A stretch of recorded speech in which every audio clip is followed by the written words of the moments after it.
ડભોઈ તીર્થ ક્ષેત્રે ચાંદોદ ખાતે નર્મદા નદી ભરપૂર આવક સાથે વહી. સરદાર સરોવર ડેમમાં પાણીની આવક વધતા નર્મદા નદીમાં છોડાયું છે પાણી. સરદાર સરોવર નર્મદા ડેમમાંથી 4.50 લાખ ક્યુસેકથી વધુ પાણી છોડાઈ રહ્યું છે. ચાંદોદ ખાતે નર્મદા નદીની જળરાશિમાં વ્યાપક પ્રમાણમાં વધારો જોવા મળ્યો. પ્રસિદ્ધ મલરાવના 108 પગથિયા પૈકી પગથિયા 100 પાણીમાં ગરકાવ થઈ ગયા છે, જ્યારે ઘાટ સંપૂર્ણ ડૂબવાથી હજુ 8 પગથિયા દૂર ધીમી ગતિએ વધી રહી છે.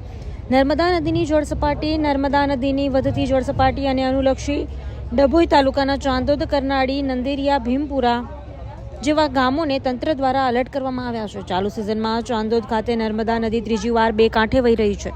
ઉપરાંત ચાંદોદ પંથકમાં ગત રાત્રિથી જ વરસી રહ્યો છે ધોધમાર વરસાદ. Bureau report Lalbhai Bhatiyara, Dabhoi, Vadodara.